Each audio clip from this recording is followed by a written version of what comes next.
देखो, दिख रहा है तुम लोगों को मैं कितने आराम से हाथ घुमा सकती हूँ। देखो अभी मैं अपनी तपस्या से अपने दम पर पूरी तरह से ठीक हो जाऊंगी। हर रात को मुझे महातपस्या करनी ही पड़ेगी। एक रात की तपस्या से ही शैलू का हाथ इतना ठीक हो गया? शैलू माँ अगर देवी माँ की कृपा से ही ठीक हुई हैं, तो फिर इतना ही क्यों किया? माँ को ठीक करना होता तो पूरी तरह से ठीक करती ना। आज का दिन बहुत शुभ है, महाशिवरात्रि है, इसलिए आज के दिन सबका भला होगा, ये तो स्वाभाविक है। इसीलिए शहर ठीक हो रही है। भैया, मैंने ना एक अजीब सा सपना देखा है। सपने में देखा कि एक युवक पुरुष मुझसे कह रहे हैं कि माँ को अकेले रहने में बहुत तकलीफ हो रही है, इसलिए बाबा को लेकर आने के लिए कहा।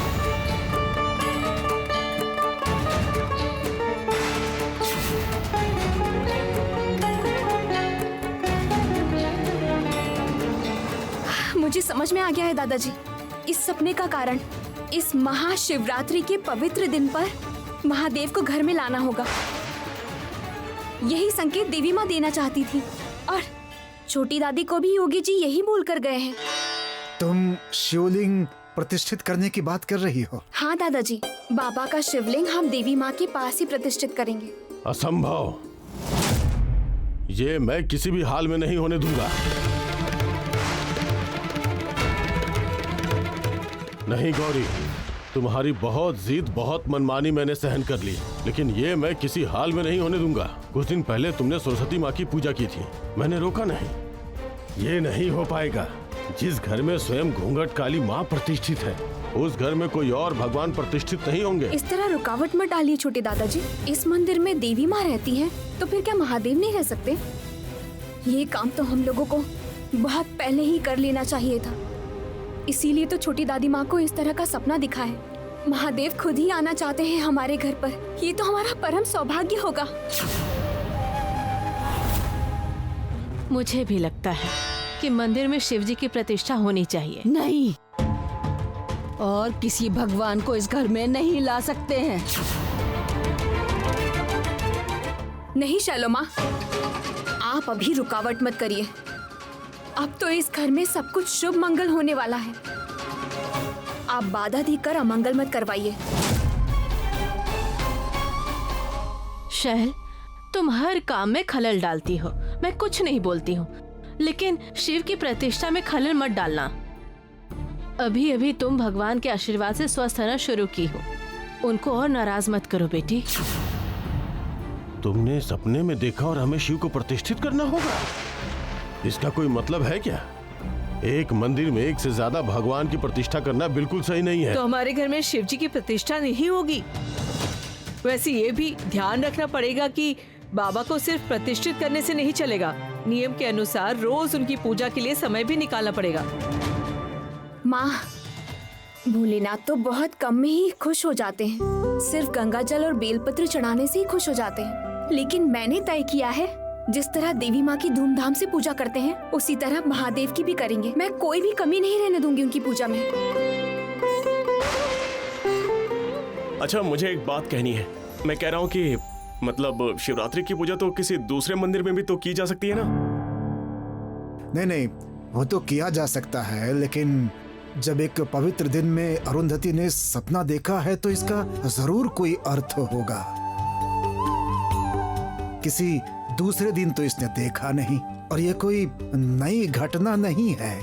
इससे पहले भी हमारे जो पूर्वज थे, उन्होंने अपने सपने में कई बार इस तरह के आदेश सुने हैं। हाँ, वो तो मिला है, लेकिन वो सारे इस वंश के संतान थे। अरुंधति को क्यों मिलेगा? क्यों नहीं मिलेगा भाई? जिस दिन अरुंधति से तुमने शादी की थी, उसी दिन से उसका गोत्र बदल चुका है। अब ये हमारे वंश की ही हो चुकी है। भगवान नारी पुरुष का विचार करके सपना थोड़ी ही दिखाते हैं। मैं कह रहा हूँ कि आज इस पवित्र दिन में यहाँ पर शिवलिंग की प्रतिष्ठा होगी।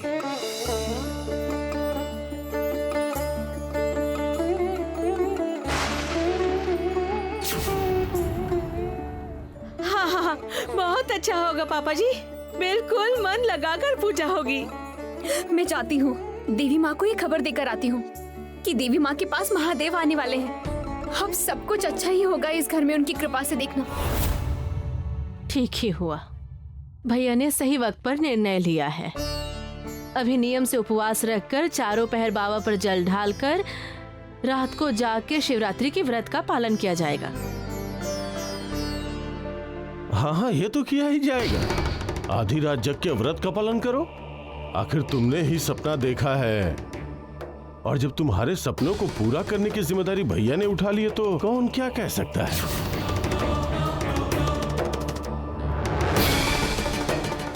और वैसे सिर्फ तुम्हारी ही क्यों, इस परिवार के सारे सदस्यों की जिम्मेदारी भी तो भैया ने अपने कंधों पे उठा रखी है। भैया नहीं होते तो ये परिवार कब का बर्बाद हो चुका होता। नहीं नहीं नहीं भाई, ऐसा मत बोलो। सब लोगों का परिवार है ये। घर में शिव की प्रतिष्ठा करना अच्छी बात है। सपने में आदेश मिला है इसलिए मैंने स्वीकार किया।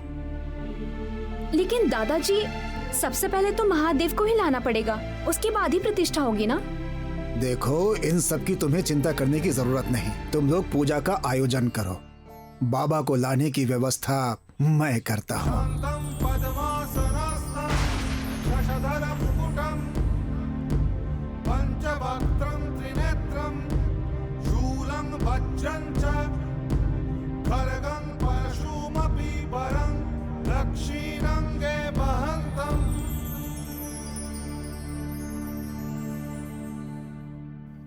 डॉक्टर साहब, ये लीजिए। तुमने तो कहा था कि तुम हमेशा मेरे साथ रहोगी, फिर सुबह से कहाँ थी तुम?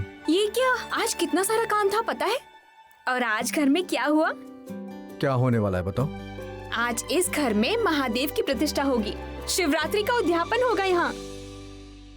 बस यही बाकी था। इतने दिनों से सिर्फ माँ थी, अब बाबा भी आ जाएंगे और तुम उन दोनों की बेटी, मतलब फुल फैमिली डन। मतलब क्या पूरे दिन तुम मंदिर में ही रहने वाली हो, है ना? जब देखो तब बेकार की बात। बाबा माँ मंदिर में ही रहेंगे, मैं कभी कभार मिलने चली जाया करूंगी। कभी कभार नहीं गौरी, ये कहो कि पूरे दिन वहीं पड़ी रहोगी। वही तो तुम्हारी प्रिय जगह है। आज तो मैं इतनी खुश हूँ ना डॉक्टर साहब, आपको क्या बताऊँ। आपको तो पता है कि मैं बचपन से ही शिवरात्रि के व्रत का पालन करती आई हूँ, और इसी वजह से तो मुझे महादेव जैसे पति मिले हैं ना। ये लो, खाओ इसे। ये क्या, मैं कैसे खा सकती हूँ? आज तो मेरा शिवरात्रि का उपवास है। गौरी, तुम फिर से उपवास रख रही हो? मतलब उपवास के अलावा तुम्हें और कुछ नहीं सोचता है ना? बिना कुछ खाए पिए उपवास करते हुए शिकारी ने प्रसाद, बेलपत्र, जल चढ़ाकर शिवजी का अभिषेक किया और वो खुश हो गए थे। तभी तो शिकारी को उसकी मृत्यु के बाद शिवलोक में जगह मिली थी, समझे? तुमने ये सब होते हुए देखा था ना? उफ, गौरी, मैं इन कहानियों के बारे में नहीं जानता, लेकिन तुम इस तरह से खाना नहीं खाओगी, उपवास रखोगी तो तुम्हें गैस्ट्रिक की प्रॉब्लम जरूर हो जाएगी, और ये बात मैं जानता हूँ। कुछ भी नहीं होगा डॉक्टर साहब, देवी माँ का काम करने से कुछ भी बुरा नहीं होगा। मुझे ये सब पता नहीं है गौरी, बस मैं इतना जानता हूँ कि आज पूरा दिन तुम मेरे साथ रहोगी और कहीं नहीं जाओगी। ये कैसे बचपने वाली बात कर रहे हैं डॉक्टर साहब? आज कितना काम है, कितने सारे लोग आने वाले हैं, ऐसे काम चलेगा क्या? और मैं तो कहीं भी नहीं जा रही हूँ, ज्यादा से ज्यादा मंदिर में रहूंगी। आप कमरे में ना बैठकर चेम्बर में जाकर बैठिए ना।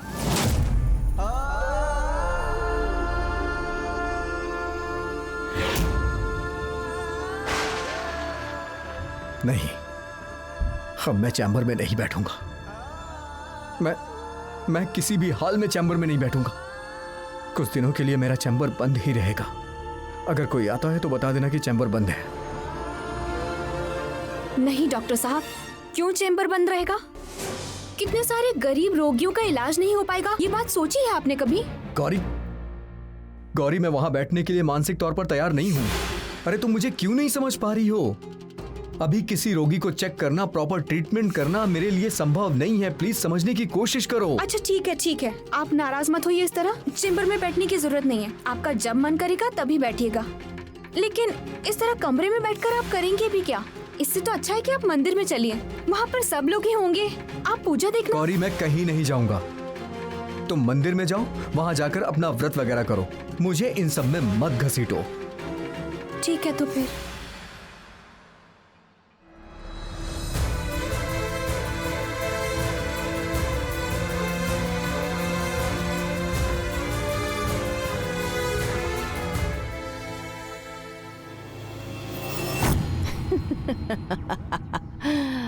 क्या गौरी, बड़े घमंड से कहा था ना कि चैम्बर कभी बंद नहीं होने दूंगी। देखो देखो, आज ईशान खुद कह रहा है कि ये चैम्बर बंद करना पड़ेगा। वो मेरा चैम्बर है। क्या सोचा था तुम लोगों ने? तुम लोग जबरदस्ती मेरे चैम्बर पर कब्जा करोगे? ऐसा नहीं होगा, समझी? ऐसा नहीं होगा। मैं मेरा वादा पूरा करूंगी शैलोमा।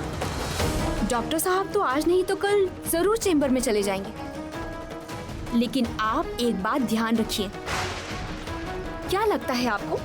खुद की तपस्या की वजह से आप ठीक हो पाई हैं, यही ना? लेकिन याद रखिएगा शैलोमा, ये सब भी देवी माँ की कृपा है। देवी माँ आपको एक और मौका दे रही है। इस मौके को आप गवा मत देना, नहीं तो इस बार देवी माँ आपको ऐसी सजा देने वाली है जिसे आप बिल्कुल भी झेल नहीं पाएंगी।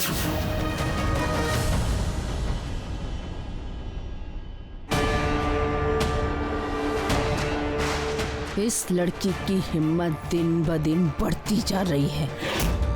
वक्त के रहते उसको उसकी जगह बतानी पड़ेगी मुझे।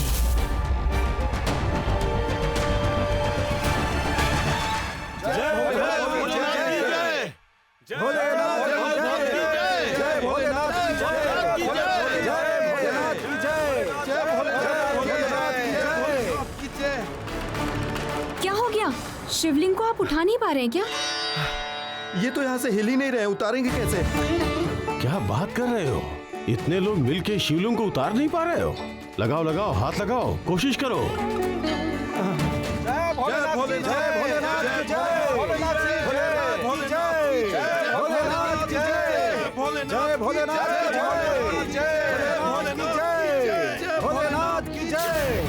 ये तो अजीब बात है। वैन में चढ़ाते समय तो कोई दिक्कत नहीं आई थी, वैन में आराम से चले आए थे, और यहाँ आने के बाद इतनी समस्या। भगवान उतर ही नहीं रहे हैं। अपनी जिंदगी में मैंने ऐसा कभी नहीं देखा। ये सब बाबा की लीला है। तो फिर क्या होगा आज? बाबा को आज प्रतिष्ठित नहीं कर पाएंगे हम?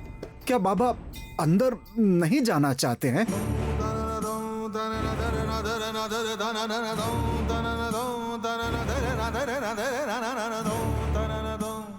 नहीं दादाजी, ऐसा क्यों होगा? बाबा जरूर आएंगे। मैं जानती हूँ शिवलिंग को कैसे उठाया जा सकता है। हाँ? कौन है वो? लेकिन मैं ये जानती हूँ कि ये करने के लिए वो राजी नहीं होंगे। किसी भी हाल में वो बाबा को उठाकर प्रतिष्ठित करने के लिए राजी नहीं होने वाले।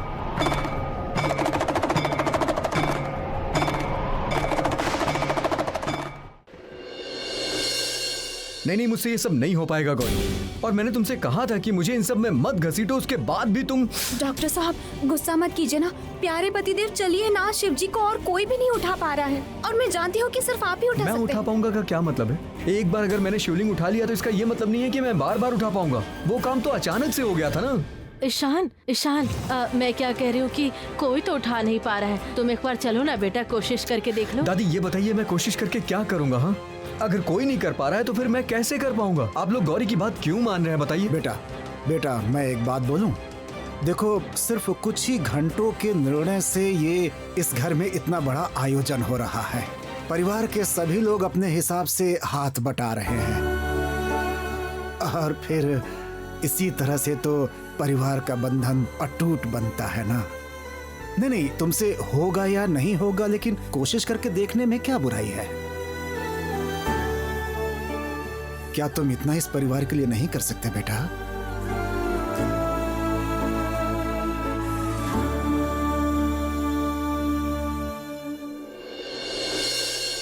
ओम ह्रीं क्लीं चामुंडाय विचे, ओम काली नमः। सुनो सब लोग, मैं शैलोमा हूँ। अगर मैं तपस्या करूं तो जिस शिवलिंग को तुम लोग सब मिलके उठा नहीं पा रहे हो, वो शिवलिंग हवा में उड़ते उड़ते मंदिर में अपने आप प्रतिष्ठित हो जाएगा। शैलू, तुम्हारा लकवा कितना ठीक हुआ ये तो नहीं जानता, पर तुम्हारा दिमाग खराब हो चुका ये मुझे अच्छे से समझ में आ रहा है।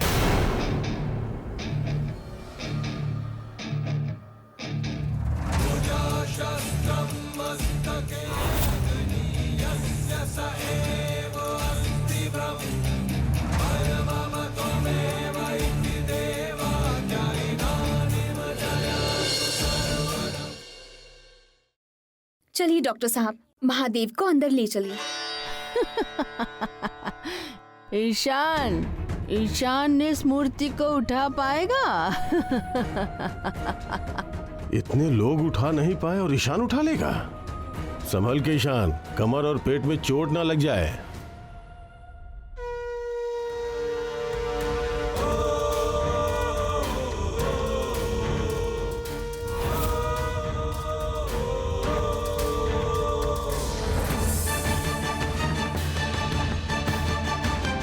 जटाटवीकलज्जल प्रभाहि पावितस्थले कलेवलं बलम्बितं भुजङ्गतुङ्गमालिकम्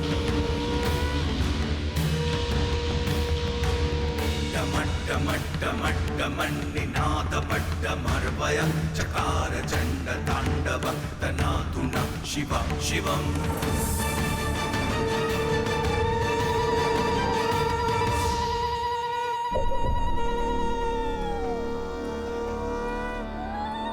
त्र्यम्बकं यजामहे सुगन्धिं पुष्टिवर्धनम् उर्वारुकमिव बन्धनान् मृत्युर्मुक्षीयमामृतात्। त्र्यम्बकं यजामहे सुगन्धिं पुष्टिवर्धनम् उर्वारुकमिव बन्धनान्।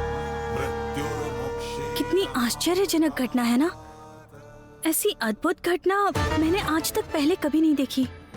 सच में दीदी, ये तो बिल्कुल चमत्कारी घटना है। जो शिवलिंग को हिला भी नहीं पा रहा था, भैया उस शिवलिंग को अकेले उठा के ले आए। मुझे तो समझ नहीं आ रहा है कि इसे कोई उठा क्यों नहीं पाया। इसका जो वजन है वही है, बिल्कुल भी ज्यादा नहीं लग रहा मुझे। घर में शिवलिंग आने के साथ ही ईशान के साथ अजीब घटनाएं होनी शुरू हुई हैं। हे विश्वनाथ, आप कृपा कीजिए। मैं जानती थी, मुझे पता था कि ये काम सिर्फ डॉक्टर साहब ही कर सकते हैं, और महादेव डॉक्टर साहब के कंधे पर चढ़कर ही यहाँ आना चाहते थे।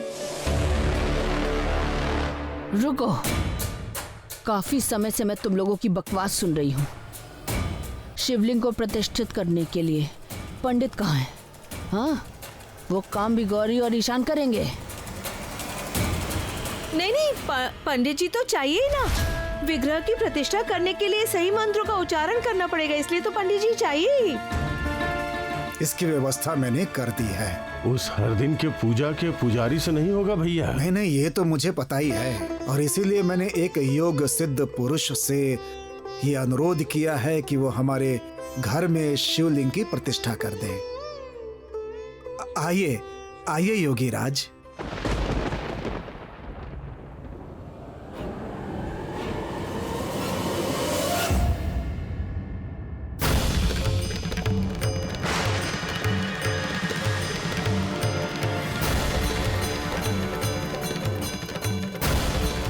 केवल माँ को प्रतिष्ठित किया है, उनके स्वामी को नहीं। अब बाबा को घर ले आओ।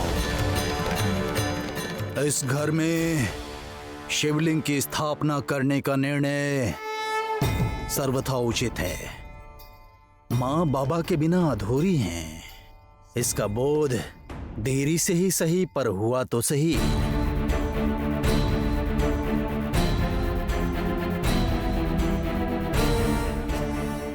पता नहीं क्यों ये साधु बाबा जाने पहचाने से लग रहे हैं।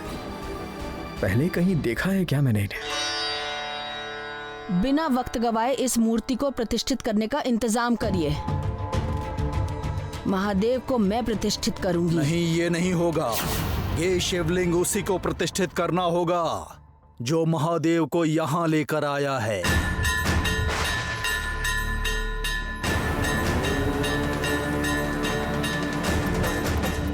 जिसके कंधे पे चढ़कर बाबा का प्रवेश इस घर में हुआ है, इस कार्य के लिए वही उपयुक्त है। क्या मतलब है इसका? असंभव, मैं ये सब नहीं कर पाऊंगा, मुझे माफ कर दीजिए, मैं चल रहा हूँ। डॉक्टर साहब रुक जाइए डॉक्टर साहब। अरे आप लोग की समझ में क्यों नहीं आ रहा है कि मैं इन सब पर विश्वास नहीं करता? जिसके मन में कोई विश्वास नहीं है उस इंसान से महादेव की प्रतिष्ठा करने के बारे में कैसे सोच सकते हैं? इसमें इसका उल्टा असर पड़ेगा। ये तो बिल्कुल अजीब निर्णय है आपका। जो नास्तिक है उसके हाथों से इस मंदिर में भगवान की प्रतिष्ठा होगी। अगर इस मंदिर में देवाधिदेव को निर्विघ्न प्रतिष्ठित करना चाहते हो तो इसी से ये कार्य संपन्न कराना होगा। बेटा तुमने तो सब सुन लिया है। तुमने जो काम शुरू किया है उसे पूरा भी तुम्हें ही करना होगा, नहीं तो ये सारा आयोजन खराब हो जाएगा बेटा। बस ये आखिरी काम तुम और कर लो, ये मेरी विनती है। देखिए, अगर आप लोग ऐसे बोलेंगे तो मैं आप लोग को मना नहीं कर पाऊंगा, लेकिन आप लोग ये क्यों नहीं समझते हैं कि मुझे ये सब अच्छा नहीं लगता है? जरा सा हमारी बात भी सुन लो, इसमें तुम्हारा कौन सा नुकसान होगा? सुनो भाई, मुझे पता है कि हमारी बातों को अनदेखा नहीं कर पाओगे। अच्छा बताइए, क्या करना होगा मुझे? बेलपत्र बाबा के सर पर रखो और थोड़ा गंगा जल, बस हो जाएगा।